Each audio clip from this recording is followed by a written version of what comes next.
సచిన్ టెండూల్కర్ మామూలుగా 10th class బాంబేలో చదువుతున్నప్పుడు ఇంగ్లీష్ సబ్జెక్ట్లో ఆయన ఫెయిల్ అయ్యారు. ఫెయిల్ అయితే వాళ్ళ తల్లిదండ్రులు పిలిచి అడిగారు, ఏంట్రా నువ్వు ఇట్లా ఇంగ్లీష్లో ఫెయిల్ అయ్యావంటే ఆ రోజు సచిన్ చెప్పాడంట, నాకు కొంచెం ఇంగ్లీష్లో నాకు కొంచెం వీక్గా ఉంది, నేను క్రికెట్లో నాకు కాన్సన్ట్రేట్ చేస్తున్నానని. వెంటనే వాళ్ళ తల్లిదండ్రులు అతనేం తిట్టలేదు, కొట్టలేదు, అరవలేదు.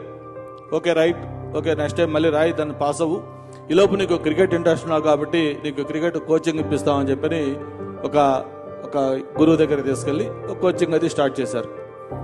తెలుసు తర్వాత మీకు ఏమైందో, సచిన్ ఆయన క్రికెట్ అంటే ఒక గాడ్ లాగా ఈరోజు ప్రపంచంలో ఎంతో మంది క్రికెట్ క్రీడాకారులు వచ్చినా కూడా సచిన్కి ఈ రోజుకి రీప్లేస్మెంట్ లేదు.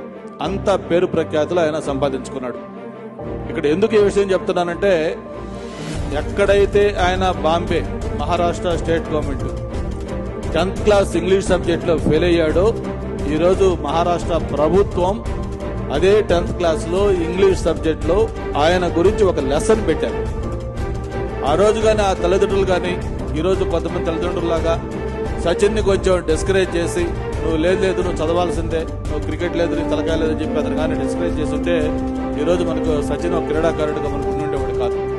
నేను అందుకే తల్లిదండ్రులకు మళ్ళీ అప్పీల్ చేస్తా ఉన్నాను, పిల్లలని వాళ్ళ యొక్క ఆసక్తి గమనించండి.